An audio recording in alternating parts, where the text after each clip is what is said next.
He's in town promoting his new CD, All for One, right? And his last CD was nominated for a Grammy, and among other things, he won the Thelonious Monk International Drum Competition. And he's a UNO alumni. So how about a hand for Jamison?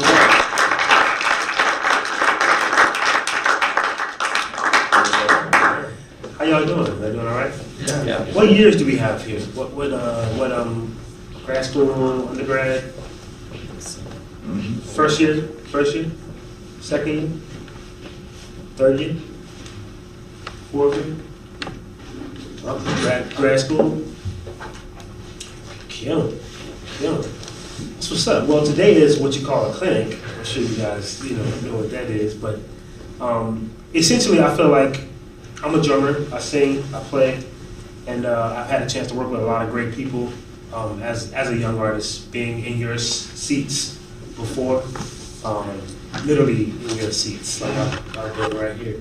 So I kind of, to be honest with you, I kind of know exactly what it's like, you know what I mean, to come into these kind of situations. And so I felt like when I was in school, the thing that was most helpful was when someone could talk, experience with me, when someone could actually tell me from actually doing something a lot, with a lot of other great musicians, how it affects them, and just that experience alone to me helped me tremendously. All of my conversations with all of my professors was always about a gig, a story on a gig, a mistake on a gig, and that to me is where you learn the most. It's kind of like an oral tradition, like someone passes it down to you. And even if the story is not even true, sometimes it has a point, You know what I'm saying? I mean, I've been told a lot of lies. Well, I won't say lies. I'll say I've been told a lot of stories that have probably come down through a few different people. I'll say that. But one thing I've learned is to listen to them, be aware, and kind of take as much as I can from it. You know what I mean? So as I'm here, I'm sure I will eventually play, but I think this is a perfect opportunity for you guys, being in the position that you're in, to ask someone who is not too far removed from your position. And I like to think that I've had a little bit of success with this music thing. I have a wife and a daughter, and I'm able to put food on my table and take care of my family with this music thing. So to me, that equals success for me. So yeah, man, fire away. And any question is valid. And one of the things that I noticed was that, immediately from the downbeat, you took control of the band and, just had this, really strong chemistry with, with the people that, I've been playing with for, a couple of months to years, and, immediately had, a stronger connection. And, what do you do to, make that, and to be able to make these moments where there is something unique happening all the time? Wow, that's a great question. Everybody heard the question? Everybody? I think, I can talk from a basic standpoint, meaning musical characteristics, something like rhythm. All right? I know that sounds very ABC and beginning of your musical, learnings, but rhythm is really important, actually. And to be honest with you, I'm probably the guy that plays quarter notes immediately. And it's like my way of searching to see exactly where we're gonna be on the bandstand. You see what I'm saying? So last night I played with their combo, and the first tune we played was the kicker, right? So for me, I'm trying to play with you. My goal from before I touch the instrument is to play with you. You know what I mean? There's no other goal. So I want to play with you. And by utilizing clear rhythm, that's one way to make everyone kind of align on the grid. You see what I'm saying? You're gonna negotiate the rhythm, but if you're firm on where you're gonna be, then everybody else, the negotiation gets a little bit, shorter and shorter. It's not about you being right or wrong. It's just about you being absolute. Mm-hmm. You know what I'm saying? It's not about you being dragging. I mean, yeah, some people will say they want the tune to be faster or want the tune to be slower. Yeah, that's all cool. That happens. Yeah, because tunes have to feel a certain way. But as soon as you start playing, there's a certain level of clarity you need rhythmically that draws every band member in, you know? If I start playing a quarter note, right? Somebody counts the tune off here. 1, 2, 1, 2,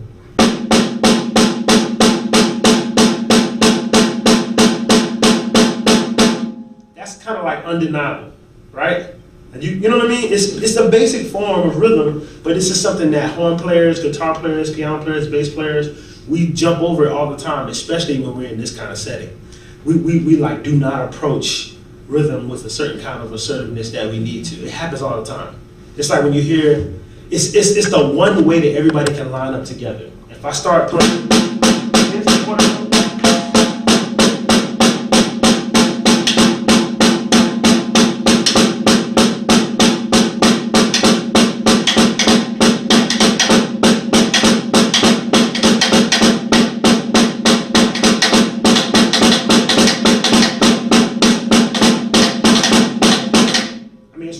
you know, not that it all has to be absolute, but it has to be assertive. You know, it doesn't have to be completely like a grid, but we should all be trying to find that center as a band. As soon as the note starts, as soon as the tune starts, it happens all the time. It happens, you can tell, man, and great band leaders and cats who've been playing for a long time, they'll stop the tune before we get to measure 4 if it feels like nobody knows where 1 is. You know, you start playing, it's like, oh, okay, wait a minute, let's try that again. You know? Because if you don't start with that certain kind of awareness, then the tune just gets kind of soupy. You know what I mean? It's like you know, it's just soup. It just keeps going. It feels like it's never going to stop. You know what I mean? It gets lower and lower, but you feel like you got a little bit more. You know what I'm saying? So that's one level. That's just to talk to music. As a drummer, that's how I'm thinking about it. Like trying to really have clear rhythm. And then from there we can flow. We can get a little. Then it can get shaky. It can do everything, but if we're all on the same page, that does the trick to me. The other thing is too, eye contact, man. Look at people. Like, bro, last night we were set up pretty far apart, but we should have been really, really close. We should have been like on top of each other in that room. Like, I think anybody who plays in the sandbar, the next time you play in the sandbar, get on. I mean, when I say get on top, bro, you should be able to smell the person. Like, get close to them. I do it all the time with my band. I love small rooms. And there's 4 of us. Man, I like it to where we can't even put the instruments on stage. Because that right there, immediately I can feel you breathing. You know what I mean? That right there, that creates a sense of community. It creates a sense of, okay, all right, we're going to do this together, you know? And that eye contact is really easy to catch.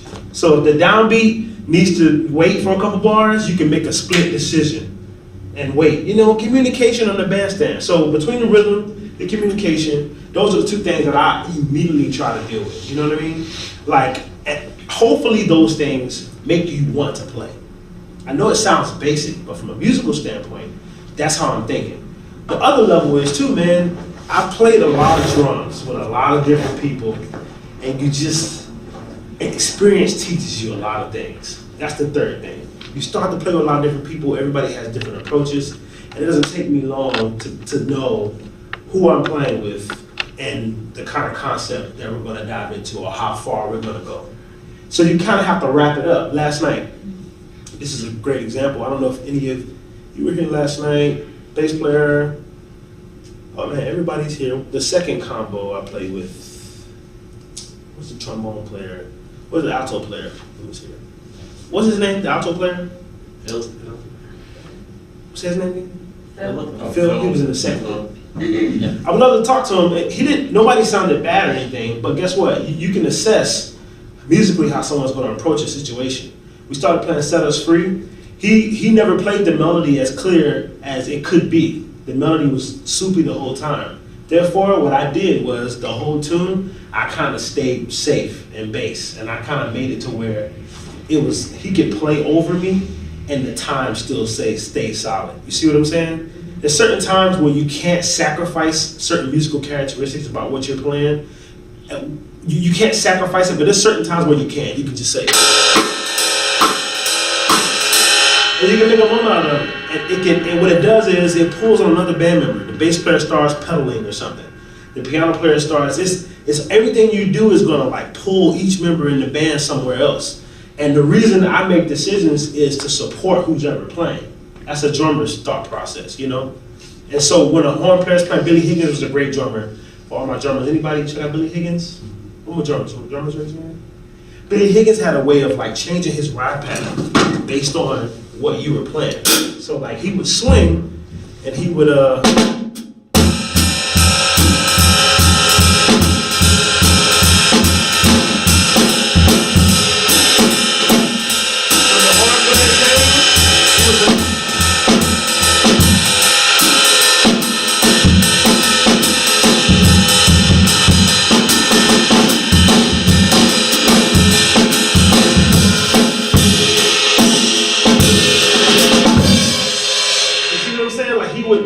change how he played based on the soloist that was playing.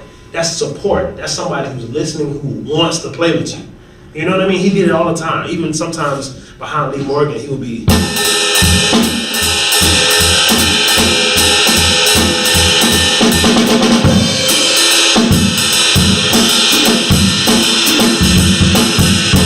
And it all had this, it was a reason why. You know what I mean? So it's not like you're just making these decisions by yourself. You feel me? You're assessing the moment, utilizing all of the musical elements that you can use at a high level. That goes back to practicing. When I say musical elements, I mean rhythm, like technique, like harmony, sound, basic stuff. Basic stuff. The basics come in handy because you need them. You do. They do. Seriously. Like, I mean, I can't tell you how many times I've sat in a practice room.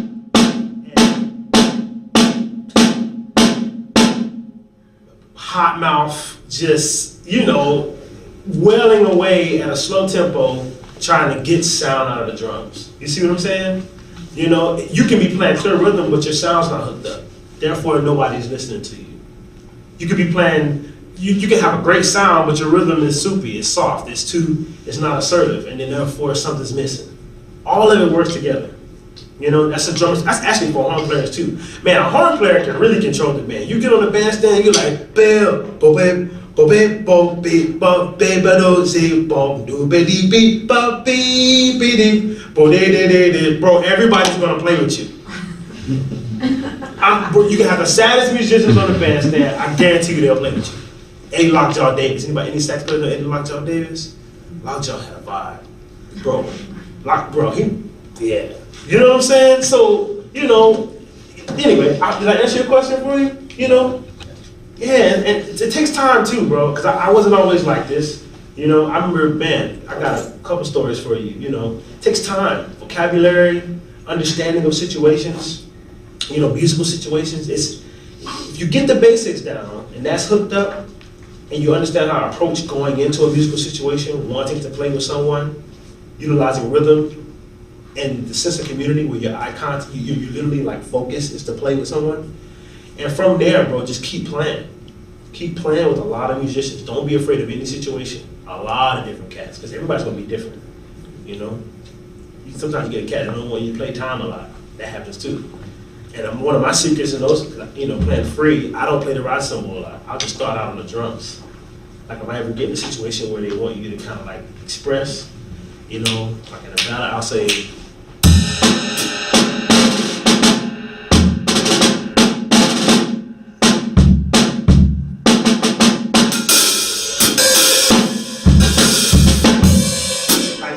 open up that top end, because the symbol is like, it's long, you know what I mean? Sometimes I'll play something short like,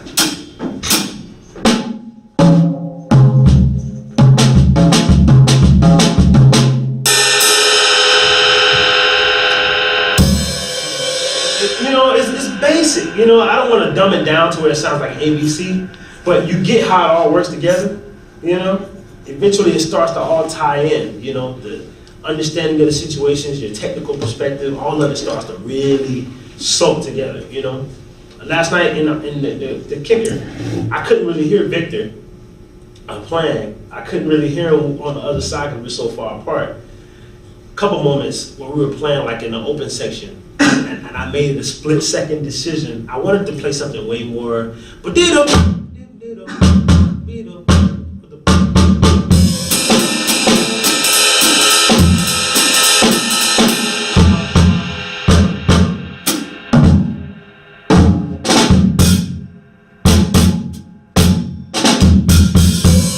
section, we kept playing the hits, and then that section where we swing, we wanted to play it kind of free and open. Well, the first time we got to that section, I was trying to like really get free, right? But guess what? Things kind of fell apart a little bit. So you know what I did? I started walking like double time to kind of bring it in. Not double time, but half time to kind of bring it in. That's a split-second decision. I'm walking you through kind of like the slow version of how I'm processing it, but that's a split, and it's still a musical moment, you know what I mean? Because everybody, the whole band moves from that, you know? And then once we got our bearings, then you can open up a little bit. You see what I'm saying? It's just the art of wanting to play with cats, man. Wanting the musical situation to sound good, you know? Yeah. Hopefully I answered your question. Anyone else? Yeah, on a similar note, can you speak briefly to what your, how you practice as a student and now? And you can include jamming with friends and, you know, solo. What's your practice routine like? Yeah, well, you don't want music to get boring to you. That's the catch with practicing. And when it gets boring to you, you gotta kind of like shake it off. Because what that does is it allows you to not really focus. You know, you start noodling and you get in that kind of like adolescent state that we all have as creative, you know, individuals where it's just like, okay, this is too much. You know, you zone out. I like to split practicing up in short increments. 20 minutes, 30 minutes. Depending on how much I can focus.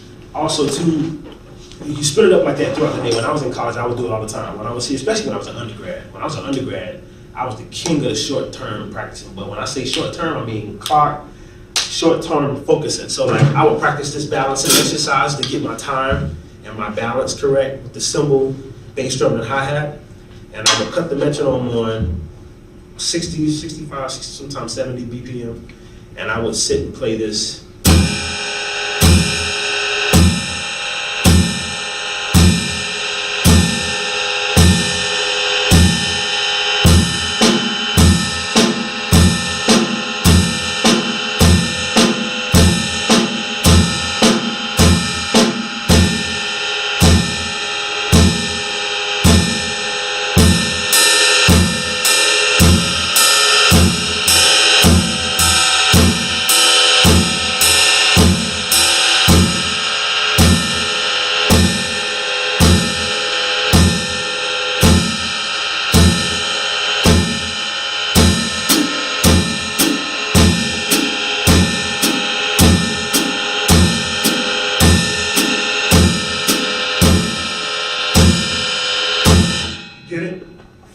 Super focused, just to hook my time up. That's how I would hook my time up for, I mean, I did it, I still do this. This is like something I still do, it's called drum set yoga. Like a sauna for the drum set. Because it's super tedious, actually. It's very tedious, but it hooks your time up. It gets your limbs kind of thinking in the same direction. It also allows you to separate your limbs so that you understand how the sounds work against each other, you know? And I hope this can be parallels for every instrument. I'm sure, because it's like playing long tones for a horn player, you know? Or like walking like a major scale, like long, clear notes, you know, with the upright bass. Guitar, man, I feel bad for y'all. I feel like that instrument is like, I feel like you probably can deal with technique on a like daily. That, like, you know what I'm saying? The guitar's one of those instruments, bro. Ooh, I would be scared if I played guitar.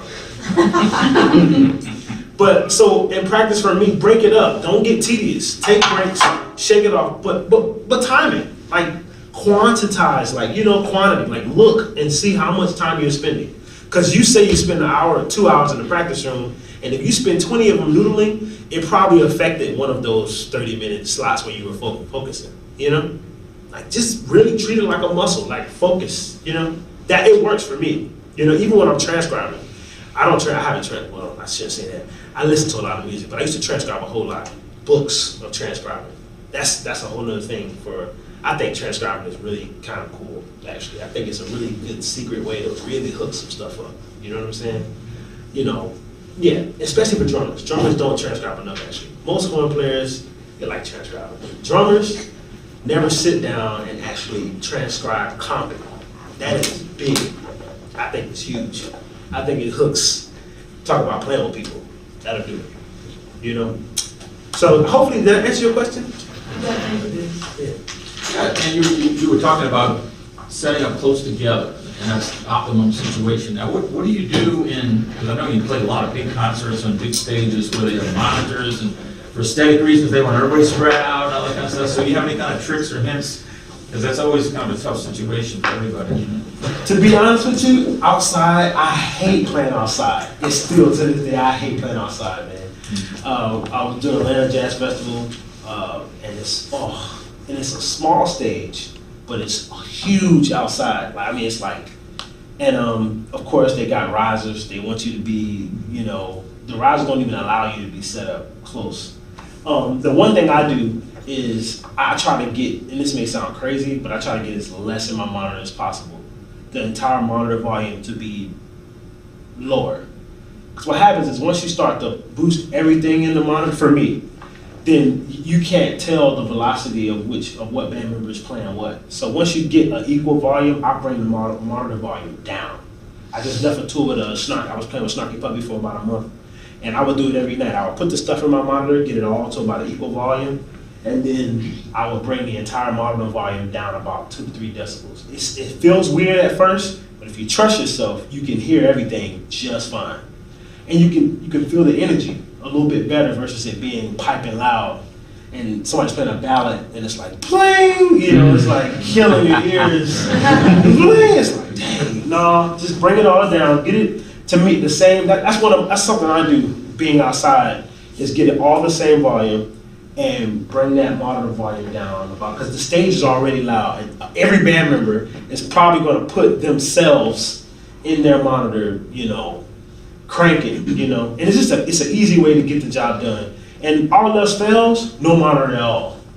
I know that sounds crazy, but all else fails, I'm just gonna listen to y'all from here. Because the absolute sound coming from this, from about 5 feet away from me is gonna be a lot better than this sound cranking way up in my monitor. So I think that's when it gets rough. You know, you get those 15-minute line checks, and it's like, when it gets like that, I'm just gonna listen to you guys. I'll play with what I hear from the stage, you know, and that's rough, but that's the worst case scenario, you know. That's something, that's a tricky one, especially playing, you know, acoustic music where you need to feel how someone's playing with you and velocity. Man, it gets tricky, you know. I'm not even gonna lie to you, and I'm still figuring it out. But right now, that's my rule of thumb. Everything, same volume, 3 decibels down, like, just so I can hear it, you know, I can make it out. But I don't want to I don't want the monitor to be my absolute, you know, decision maker, you know. So hopefully I answered your question. How did you develop your own sound? Well, it started like you guys are doing right now, to be honest with you, man. I've sat through so many clinics, bro. Man, listen, let me tell you. I get it, like, but let me tell you, you take everything you hear and you put it inside of what you're trying to do. One thing for me, bro, is you can't develop your own sound without having a good grasp on all the music that happened before you. I don't think you can do it by yourself. I don't think you can develop your own sound without having a concept of the things that took place before you. Very important. You can't just come out here and say, oh, I'm doing this kind of thing, right? Even if you look at like an R&B artist or like a pop artist or like a country artist, they can name you probably about 4 or 5 people that they like that, you know, are older than them. You feel me? So at least come from some kind of lineage in the music. So developing your own sound, to me, starts with study of the people who have a sound, who have a definitive concept. You know, Coltrane and Sonny Rollins, 2 different concepts. You know, Yusuf Lateef and freaking, you know, Ben Webster, 2 different concepts. Understand their concepts, and then you grow from there. You know, you may not like something about Ben Webster's playing. You may not like something about Coleman Hawkins, right? You may want to take a look. It happens naturally too. That's what's so funny. When you're checking these cats out, it comes out of you, you know? Like, I mean, I love Billy Higgins, but I also love a lot of groove-based music. You feel me? So you put, you know, me with James Gasson and like, James Gaston's on a lot of records, and Ndugu Chancellor. You put these concepts with me checking out Billy Higgins and Frankie Dunlap, already you're getting all kind of, a different tarnish of sounds. You see what I'm saying? So you sound like who you listen to, especially in this time. When you're in college, you sound just like who you listen to. And the guys who normally stick out amongst the pack in college have checked out a lot of who they listen to, and now they're starting to dive into that thing where they're making their own musical decisions based on what they're hearing. At first you're regurgitating. That's what you should be doing, I think. You just kind of like, you're transcribing, you're trying to play the music, and then what happens is you naturally get to a point to where you start to listen. You have enough information in your plan to where you just start to use your ears, And that's, to me, transcribing doesn't just, or vocabulary, checking out music doesn't just help you, it helps your understanding of the music. It helps you understand what the other cats are playing around you. You play drums, right? Yeah. Yeah. And you in a combo? Yeah. Basically, if a cat's playing, if a sax player is playing, and he's like maybe playing some kind of repetitive figure, and this happened to me a few times.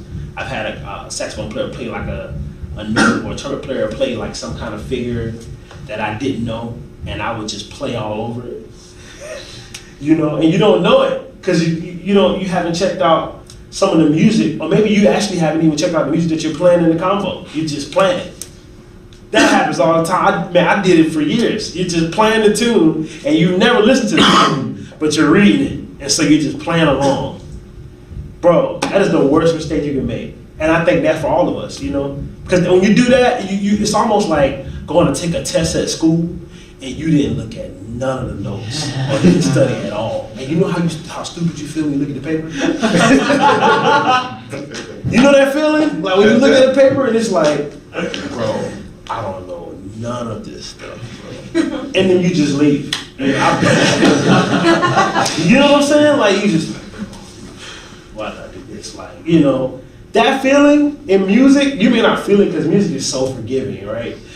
It's so forgiving, right? So you play with somebody and everybody's like just trying to like make the musical situation work, and you actually don't know, anything there is to know about this. So you just on all the parts. It's happened to me so many times, bro. Trust me, I'm laughing about it because I was definitely that guy, And just imagine that guy with a lot of talent who could just play all over you. So it was a vibe where I was just playing, oh man, yeah, this sounds cool. And the band members are conforming to me. They're like, oh yeah, well, I'm coming that way. But really, we're all missing the concept, like big time. But when it sounds good, nobody cares, right? You see what I'm saying? You see, you hold yourself to a certain level, I mean, and it's jazz. It's hard for me to tell somebody, yeah, don't do that. I'm not gonna tell you that. But I can tell you how you can really get to a high level at it, though.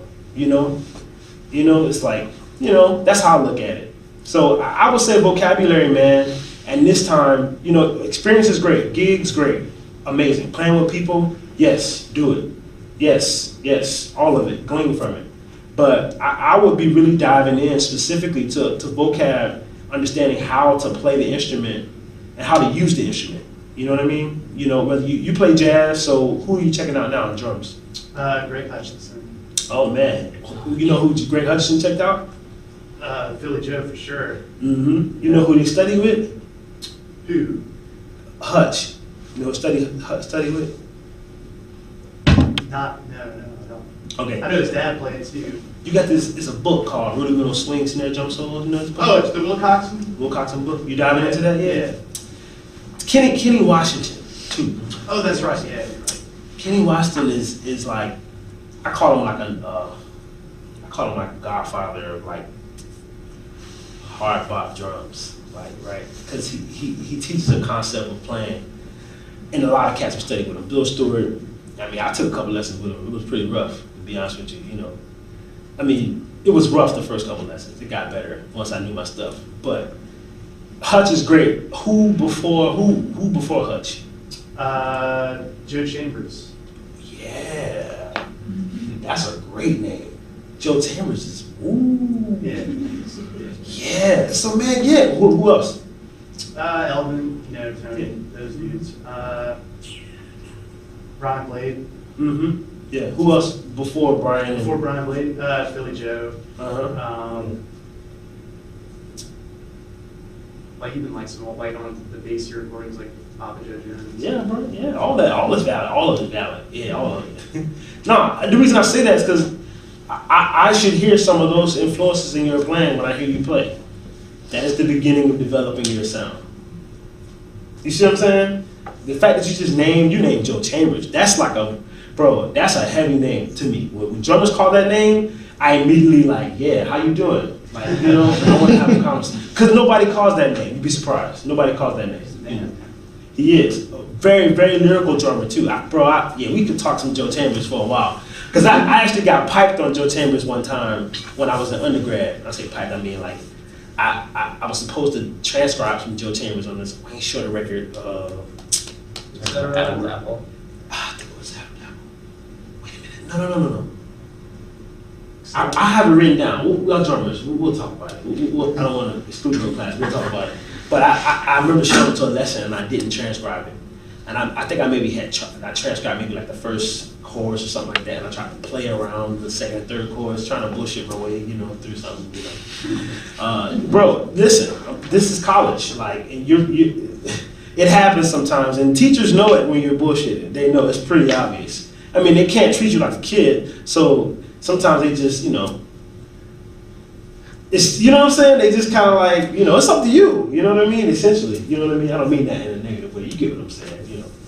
But I've been there. Long story short, Joe Chambers, man, great name. When you say these names, Elvin, you say Hutch. When I think Hutch, I think Philly Joe. When you said Hutch, I'm like Philly Joe all day long, and Elvin too, actually. Elvin and Philly Joe mix, that's why he's a genius, because that's a heavy mix. Long story short, I should hear those influences in your playing. And what year is this for you? That's my first year at grad school. Oh man, come on, man. I'm talking to, you're in the thick of it. You see what I'm saying? You know, and it's just that simple, man. The more gigs you play with cats, bringing all your influences to cats, it starts to happen naturally, easily. I mean, easily, bro. You checking out Joe Chambers and you checking out Elvin and Philly Joe, but what happens when you go play a gig where someone wants you to sound like Paul Vertigo?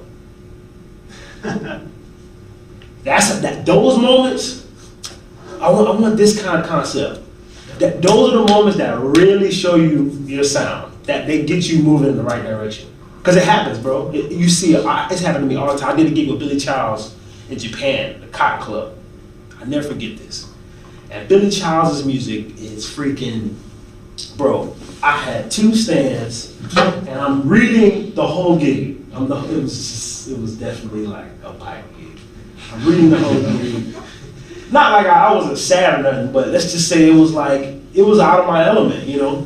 But Billy felt like there was something I can deal with the music. And I'm reading these charts, bro, and I'm just, you know, reading along, and I'm having to bring a lot of this kind of like Kanye K, like very orchestrated approach to his music, because he had strings playing, you know, it's a certain kind of thing, you know, and those are the moments where you can't revolt on what you play. You have to find a way to make what you play work in that. That's what they want. They called you for what you do, but now I have to do it inside of a context that has freaking, you know, about 3 B sections. You feel me? Yeah. And those are the moments where your sound starts to get confidence. It gets legs. You know, you start to grow in those moments, because it's like, okay, you know what? This is not AABA anymore. And I have to be not only accurate, but I have to set up a million more things than I would on But Not For Me. You feel me? Yeah. You know, so those are the moments. So you take that, you start playing gigs. Next thing you know, bro, it starts to happen naturally, and you learn how to maneuver. Some of the greatest drummers, bro, to me, I know a lot of drummers who just make great decisions. They just make absolutely great decisions. Ride cymbal on beat 4. Knowing that a ride cymbal should go on beat 4, knowing that maybe beat 4 should be short, not long. That's experience. That's taking your concept and putting it inside of someone else's structure and it's growing you. You know what I mean? Am I making sense to you? You know, that's a long conversation, but it does happen naturally. You know, all those experiences, they start to rub on you, man, you know? And then, you know, next thing you know, you go back to playing in your old situation and you're even more confident. You're like, this is my concept. You know, this is my thing, you know? You know, I'm playing with Snarky. I don't play like Larnell, or Larnell is another drummer that plays with Snarky Puppy and Sput. I don't play anything like them. But you can't play like them. You gotta like bring your thing to the table, like immediately. You know what I mean? Because if you don't, you sound sad. You know, he's like, nah, bring who you are.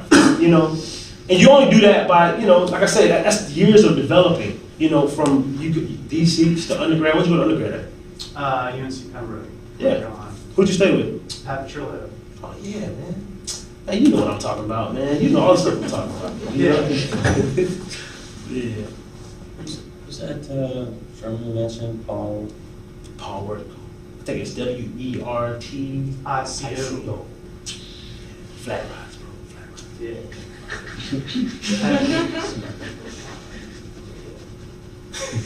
Anybody else? Any non-drummers? Because I can go dive in off the deep end with the drummers. I was listening to your album, and I know there's just a lot of great songs on there. Do you have like any type of preference on to like how you write the songs, like lyrics first, melody first, groove first, concept wise? It depends on the inspiration, you know. For me, I like the fact you asked this question. This pulls me away from the drums a little bit. This is good. But when it comes to songs, for me, man, I listen to songwriters like Diane Warren. You ever check out Diane Warren? No. Man, let's talk lyrics first. There's lyricists, bro. If you look at like your great songs that have come out in the past like 10 or 20 years, I'll say 20 years. Yeah. Actually, bro, that's a whole other conversation. If you really, let's just say great songwriters, because we could talk back to the people who were writing, the teams of songwriters who were writing the standards, you know, and our American music, the great songbook. Long story short, stories first. To me, I think it's always important to tell a story in anything you play, whether it's lyrics or no lyrics. For me, what inspires me a lot of times is who I am, which most writers write like that. They write whatever situation they're in, whether it be immediate or whether it be like an idea. I used to be in John Clary's band. You know John Clary? He's here in New Orleans. John Clary might be, to me, one of the greatest songwriters, bro, I've ever, like, bro, he is a genius songwriter. And he talks about literally writing a song and telling the truth in the song to where it strips down to the point where everybody understands it. Because what happens is when you write a song, you're trying to tell a story, right? But what happens is you get caught in the fluff because you're afraid to say certain stuff. You know, like you think certain stuff won't fit. John immediately makes you break the song down to exactly what you're trying to say. That probably can apply harmonically, melodically as well. You know, get rid of the fluff. And so with writing songs, that's what I'm trying to do. I'm trying to get to the core of what I'm trying to say and say it in the best way possible. When you do that, people start to actually identify with it. You know, they start to identify with it. And then harmony could come first sometimes. For me, it's all depending on the situation. Sometimes I was in Paris. There's a song on my album called Call Me. And I was in Paris playing in soundcheck. And the band started playing this crazy groove. I recorded the groove. I went back to my hotel room and I started writing a song. So sometimes, you know what I mean? It can vary. Most of the time for me, it's the concept of the song, the story, the words, you know. And I like song format too, bro. I think in jazz, as much as I'm a student of the music and checking out all the great recordings, I think if you can find a way to put improvisation and match improvisation to song form, like great popular song form, you know, that's a beautiful marriage because people understand the solos way better. Like if you're soloing for a reason, you know, if there's like a section. That's one thing about Billy Child's music that was like that. There was no lyrics, but when a solo happened, bro, it was like beautiful. It was like, oh, this solo is a moment. Like this is gonna be an epic solo. You know what I mean? Because there's so much stuff that came before it, but he set it up. Same thing with lyrics, you know. Lyrics can open the door for a horn player to really have a moment, even if it's 4 chords or 10, you know, like that's a moment. So I think you tell the story, and the story matches harmonically what you're trying to, say. If you, Away on the record, there's like a song with my daughter on there, and it's kind of a lullaby.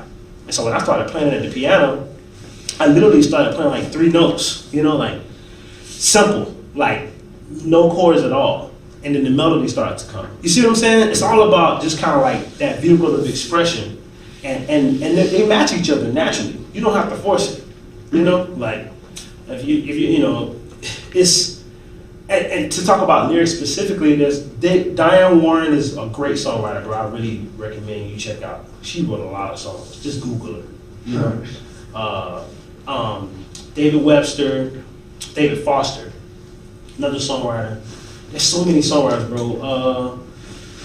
And the wordplay, man. The wordplay is everything, man. It's like a solo. It's like, it's like a great solo. You hear a great Coltrane solo, and you hear, to me, I like to hear like, I'm a Lee Morgan fan too. Lee Morgan is like street. I feel like he was just talking to you from the bottom of his soul, So hopefully I answered your question. We can dive in more if you want, Yeah, man. Anybody else? Cool. Yeah. First, can you say what you said? Match improv to pop. Did you say like pop, like sensibility? I didn't miss it when you just said. Song form, basically. Oh yeah. Yeah. So like Alan Toussaint right here in New Orleans. Mm-hmm. You ever hear Alan Toussaint's music? He can write, bro. It's like his songs are what I call popular song. They follow the popular song form. So you have chorus, you have verse, you have your chorus, your bridge. That basic concept. What if you were able to find a way to employ improvisation inside of those concepts? That's what I like to do with my music. I like to have the popular song form and then employ improvisation inside of that. With the grooves, I like to use elements that are specific to jazz. So I don't use any electronics on my record, like any like keyboards. I'll use all like upright bass, grand piano. There's organ on this record that's new, but I like it to be completely retro, but making the instruments sound like it's freaking 2018. I spent a month mixing the record, trying to get it to, because I wanted to be. It's a jazz record, but it's a big jazz record. You know what I'm saying? Like it's like when you listen to it, it's like right here in your face. You know what I'm saying? Like wow, like almost like anybody can listen to it. So these concepts mirror, but it also tells you how I view my music, at least how I'm trying to orchestrate it and prepare it. I did have another question, just about it, given that you're trained in like jazz programs and you play a lot of jazz, but I know you have a lot of other influences. Do you like identify as a jazz musician, or do you feel like, I feel like that's kind of up in the air these days about whether. I love it. That's a great question. I don't think I've ever gotten that question. And I don't think I've ever had to like identify specifically. You don't have to. Yeah, I'll tell you this.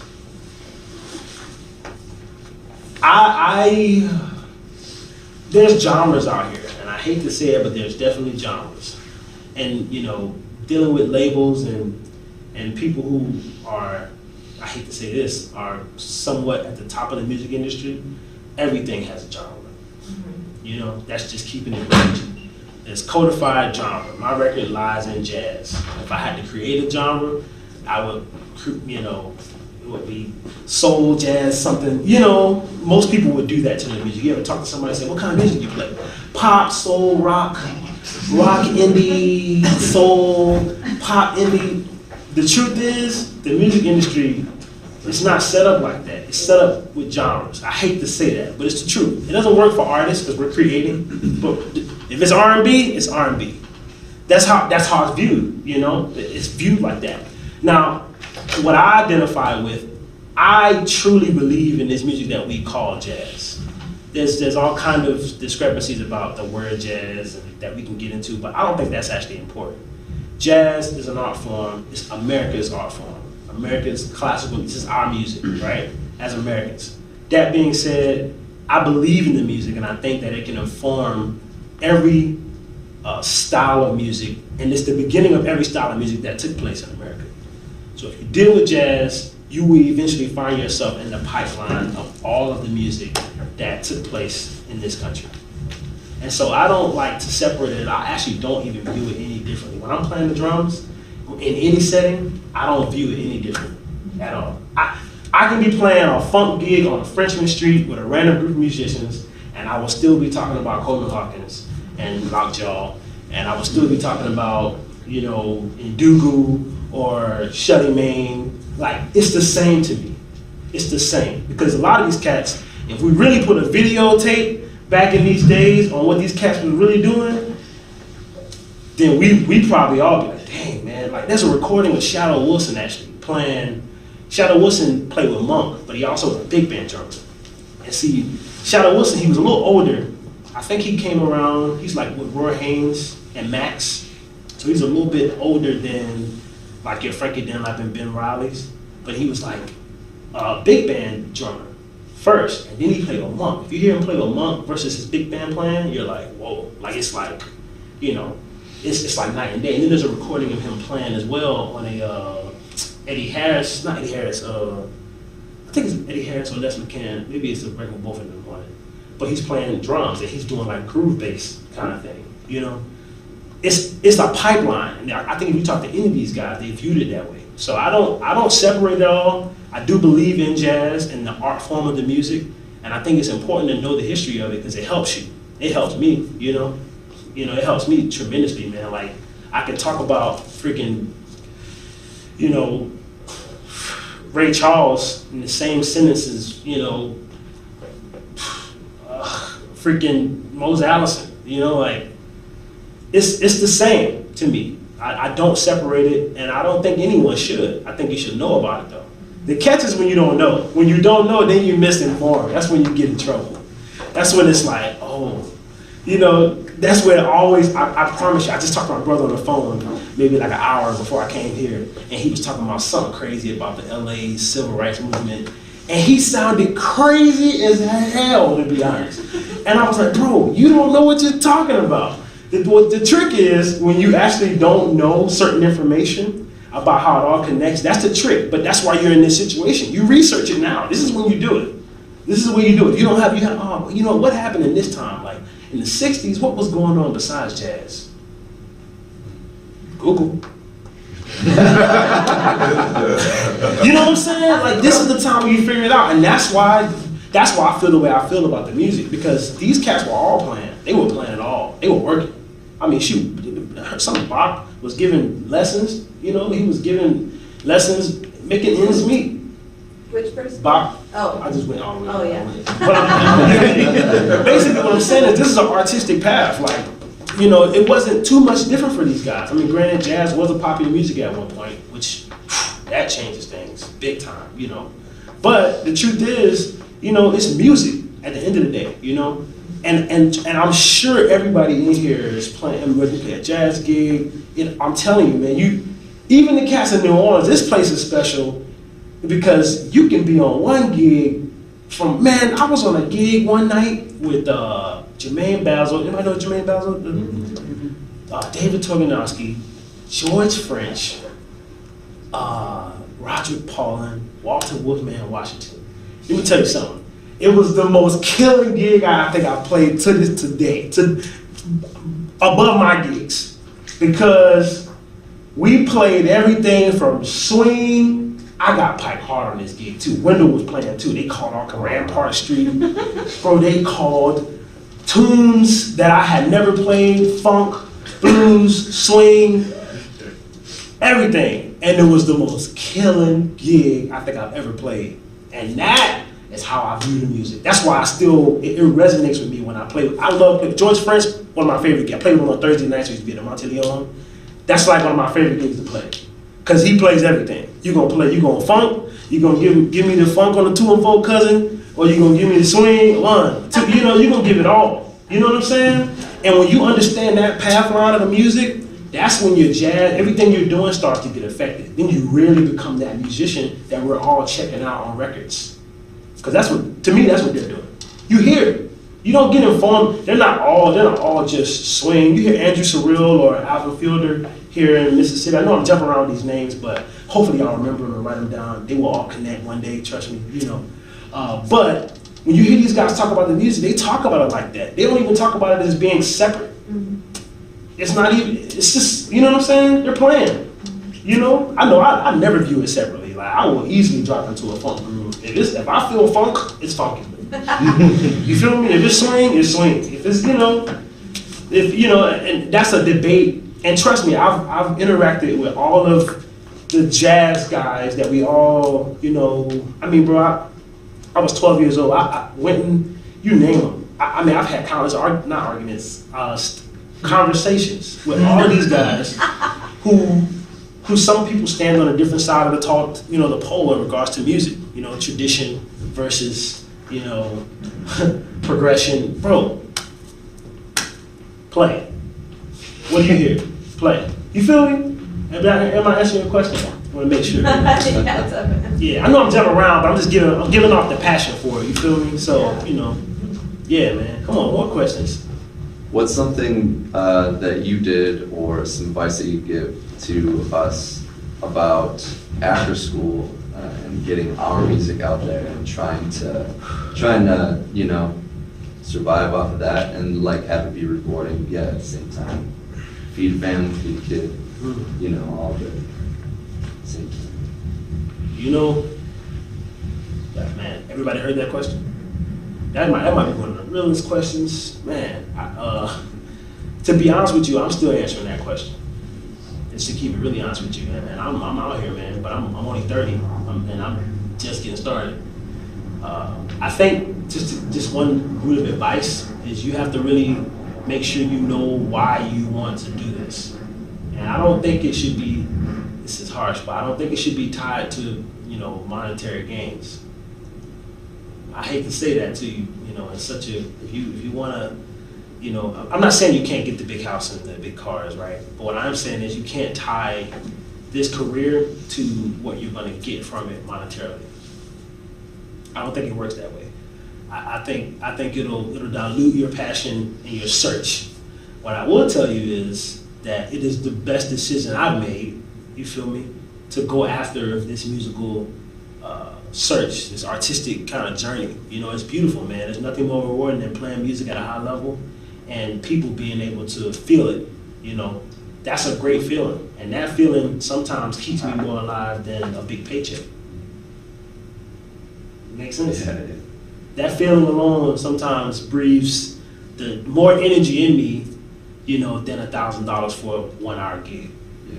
You know, or a big tour that pays my bills for 3 months, you know, like sometimes, you know, and I'm getting to that point now, I say no to certain gigs. When people call me, to certain gigs, I can't do it. Because that feeling that I get from playing a really rough gig is not worth the money sometimes.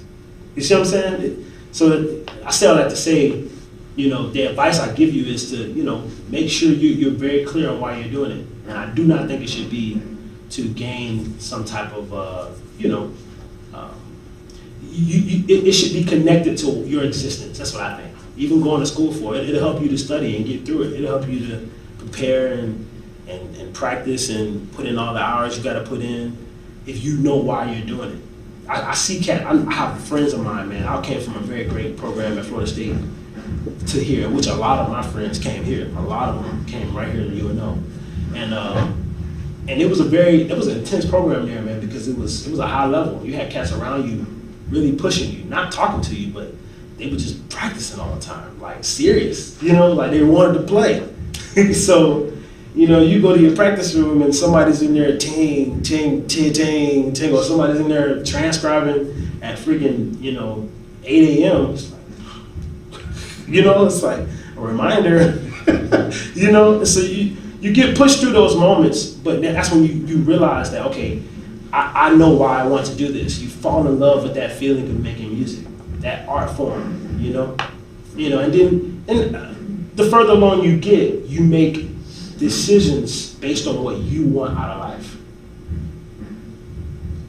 That those decisions can be to come off the road. They can be to develop your own artistic program where you're teaching and giving back to the next generation. They can be, you're in college. You got an arts administration program here. There's other ways to do it. You know, I got a family, a wife and daughter. That's why I got a master's. I was married when I came here. I went and got a master's degree because one day, I don't know if I want to be traveling when I'm 50 years old. Just keep it real with you. That's preparation. That's understanding what you want out of life. I got some friends of mine that don't want to be married at all. They want to be just on the prowl for the rest of their life. I'm keeping it real. And those guys, guess what? They're out here, you know, they can take the $50 gig and, you know, rough it and couch surf for a month. And then I see it all the time, man. It's out here. I know some really great musicians that are just at that, you know, they have their own liberties. But you put what you want out of life on one hand, and you put your passion, weigh it too. Your passion and your art form on another, and you make them work daily. Make them work together. If you want stability and you want a certain level of standard in life, you make them come together. Yeah. Work towards that. You know, don't make them against each other though. You feel me? Yeah. Make them help each other. Just realize that you got to give and take. So if you want 5 kids, bro, I don't know if touring is the way for you. Unless you just blow up and you got a tour bus where you put the whole family on the bus. And y'all be just like, I'm keeping it real. You feel me? You know, I have a daughter. I want another kid. Like my wife knows that 5 kids for us is probably not the smartest idea. Just keeping it. You know, I'm from Florida, so most of my family's in Florida. So most holidays I go home to Florida, see my family. I'm thinking about moving back to Florida at some point. Why? Family. You see what I'm saying? So what I'm doing now is trying to set my career up to a way where I don't need to live anywhere. Right now, New Orleans still supplies a certain amount of money for me. So I'm going to stay in New Orleans for a little while. You see what I'm saying? Yeah. Like, keep it real, man. You weigh it. I say this all the time, bro. I just talked to a friend of mine who moved to New York, bass player in my band, Barry Stevenson. He's doing really well. Had the first kid on the way. First kid on the way. His wife got a great job. They're in they're in New York. They're doing it. He's working with a lot of different people. He's making his way around the scene. And he's got his first child coming. And he wanted to take a tour with me during the week she was supposed to be born. And I was like, you cannot take a tour with me and you got a kid, your child is due on that week, you know. And you learn how to balance the two. You see what I'm saying? Like you learn how to, if you want that, whatever you want. It can be something, man, you can want to be freaking just a traveler.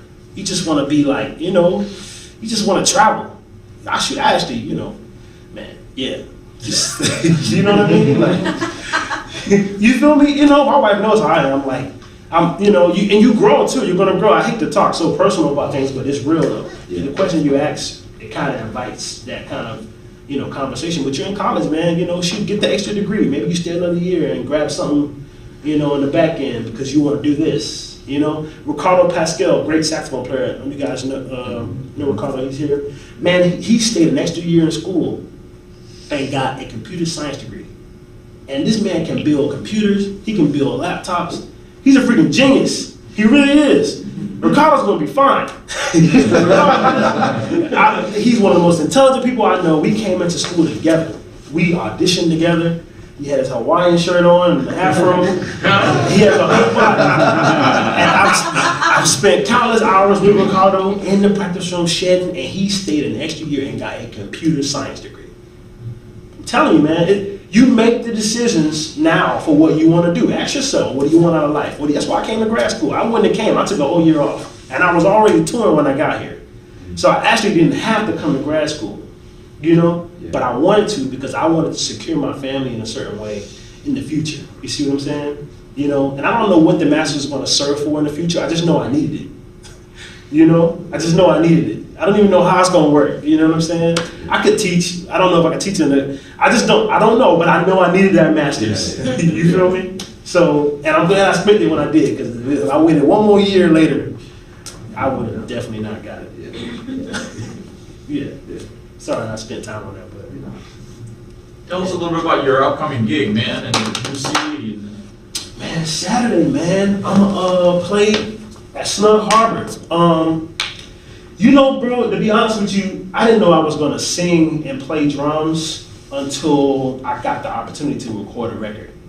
When someone gives you a pile of money and a recording contract and they tell you that you can record a record, you know, it may sound like cool, but actually it was not cool. The record part was a little like, oh snap, you know, like a record, you know, I hadn't thought about it yet. I was just a touring musician, I was playing.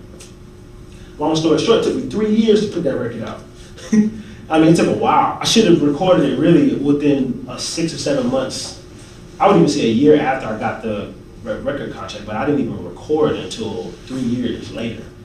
I say all that to say, you know, me and what I'm doing now with singing and playing the drums is combining the study and the love I have for jazz with how I grew up hearing music, you know?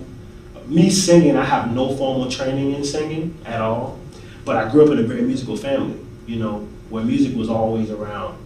And so a lot of my music mirrors the soulful elements of the gospel, the blues, that kind of, that tradition in which I grew up around. My dad's was a musician, my mom, singer. She's like my grandmother, my grandfather, my uncles, everybody. They all play music in a very, how can I say, within the church. Nobody ever went to college though for music.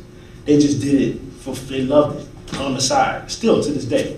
I said that to say, what I'm doing now is a culmination of all that, of me studying jazz, spending 8, 9+ years, if you count high school, which was pretty intense. I went to an arts program kind of like NOCA in Jacksonville, Florida, which was really good arts high school. It was a lot of great musicians. Theo Croker was in school with me. Man, it was a lot of us. Ulysses Owens. It was a great high school program because we spent a lot. Bob Reynolds, tenor saxophone player. We had that high school jazz band we had was intense.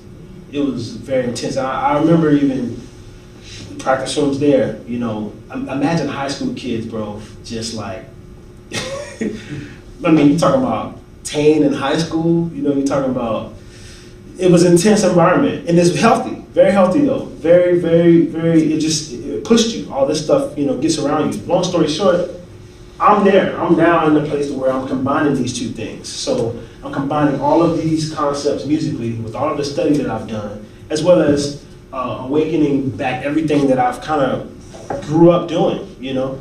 And so Saturday is my second record, and the record is the second chapter of that. The first record, Jamison comes out, and nobody thought I was gonna sing. I actually had to convince the label to do that. That was a whole nother ordeal. That was like, that's the thing too, if I could tell you any kind of advice, you know, if you're hearing something, and you got a concept, you know, do what you love, man. You know, don't be afraid of that. You know, don't think you have to fall into any kind of box, because I definitely fought against the box that was trying to be put on me, and it served me well. You see what I'm saying? And most of the musicians I know who do that, they all are really successful. You know, especially when, you know, you got something, you know, just follow your heart. You know, like follow what you want to do. And I can tell you a lot of stories about conversations I've had with, I mean, oh man, labels to, bro, it gets intense, you know. But, you know, I fought against it all to be able to tell my story musically. And so the singing comes from a very raw tradition where I come from. And then the drums, I'm employing that with the language and knowledge and trying to find the marriage in between. It's like, it's ever evolving. You hear the first record, you can be kind of hinting at it. The second record definitely gets way more focused in. If you listen to it, again, if you ever check it out, most people hear the songs, because people hear it on the radio and they're like, oh, this singer who does this singer who plays this. But next time you listen to it, there's a certain kind of like marriage between the drums and the voice, as well as the arrangements. That's pretty cool, I think, you know? And that's kind of leading or showing you where I'll go next. It'll show you the evolution of it all, you know? That's how the concept happened. You know, it wasn't that I was just a drummer. I had worked with a ton of different people, but on my records, it's a specific concept that's trying to meet in the middle, you know? So Saturday, we're gonna explore that. We're gonna play all that music. My band gets in town on Saturday morning. And I actually got 2 subs this time, which I got rehearsal with them tomorrow. And subs on my music is intense too, bro, because, yeah, bro. You know, subs is cool, but you know, when you get subs, yeah, I know the feeling of being a sub. That's a very, very, because you got people who've been playing the music, who recorded it over and over, so you're like listening to that, you know. So I've sent them charts, I sent them everything they need, you know. And Saturday is gonna be fun, man. You know, one thing I like to deal with too, how I came upon this concept, just so y'all know, is I would sit at the drums, and I've always played in a melodic way. Like when I was in undergrad, Leon Anderson, who taught there, I was taking a solo one day, and I'm playing, and he's like, man, why don't you sing? He's like, man, why don't you sing your solos? And he was like, because when you sing, it's like you sing these melodies, but just try to put the melodies on the drums. And so I'm in my practice room, there was 2 drum sets set up every day. That was, man, yeah, it was like intense drums. And so I'm playing, and the moment I started to sing and play drums at the same time, it was like a key, like almost like I found a secret big key to my approach, you know, because it unlocked everything I wanted to play musically. It was like, because you know all the basic stuff, you know, everybody knows the basic vocabulary, basic concepts of playing the drum. Then when you put the voice to the drums, you start to slide in the middle somewhere, you know? So like,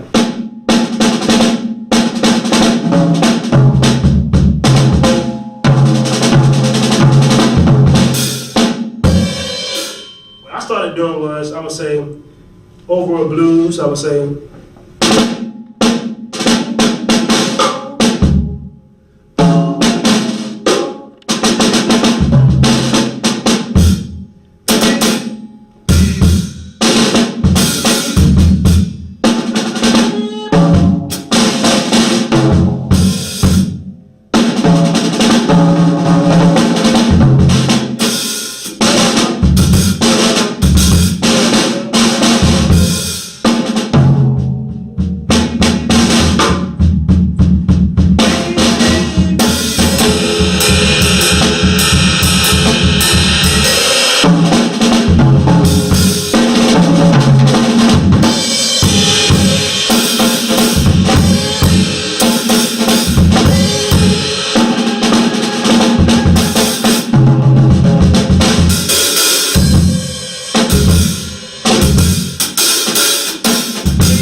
it really opened up everything. All the vocabulary that I felt like I had been learning now had a reason. It was like a reason to play it. And when that happened, bro, it was like the light went off. So that was something I had started exploring with for a while. And then when I started getting into the writing songs, I don't sing like a jazz singer. I'm really like, kind of like a soul singer, kind of like, some people say crooner, but I hate that word, crooner. Like, I just like soul music in general. Marvin Gaye, Lee Dorsey, Ray Charles, man. I listened to those singers and I was like, wait a minute, hold on. Then I started getting mallets out and started kind of playing like Beatles songs with mallets, orchestrating it around the drums. You see what I'm saying? So it's a natural progression. For me, that's how it happened. And once I started doing that, I would do like solo shows back when I was in Florida, where I would play mallets and play the whole show singing with mallets. Like, almost like lullabies, There's a Japan release imprint that just came out off of one, and it has 4, like I call them love lullabies, that I wrote for my daughter, where it's just mallets and drums.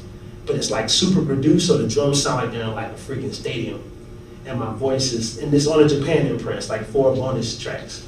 Hopefully I can get them one day, but yeah. I actually only have 1 copy of the Japan imprint, funny enough, but I have the songs. Maybe I'll leak them or something like that. But long story short, that's the beginning of the concept. When you get the full band involved, then that dives into a whole other thing, but that's how it all started. And so whenever I'm playing the drums, is a natural concept that evolved. So Saturday, I'll be at Snug Harbor, and the beginning of that concept is, well, you'll see it, man. It has all kind of things in it, man. It's really fun because it's something I've had to work at too. It's like I'm not gonna say I've mastered playing the drums, but the time I've spent on the drums now, I'm using it to do something else. You see what I'm saying? Like I'm using all the time I've spent playing the instrument, playing with different people, understanding how to use the instrument. Now I'm using it to kind of tell my own concept of the music. You see what I'm saying? And I think that might be all of our goals eventually, you know? And sometimes the instrument gets in my way, it still does, you know, that happens. You know, you do get to a level to where, you know, you just say, I don't want to cuss on camera, but yeah. You get to a level to where, you know, some days it's there and some days it's not. That's how I feel. Like some days it's like, it's coming out, and then some days it's like, fuck, man, what's going on, you know? It happens like that, because you're reaching. You're constantly reaching, so you're defying, I mean, you're like almost like pulling down what you thought you could do. Like what you thought you couldn't do. You know what I'm saying? Yeah, man. And so, that's it. Saturday, if y'all around, I'm sure everybody plays an instrument. I know Snug Harbor's like, man, upstairs can just be packed, right? Yeah. You gotta say you go to UNO, right? That's what I did. You know what I'm saying? You know. Any more questions? I think we should wrap it up, man. How about a hand for James?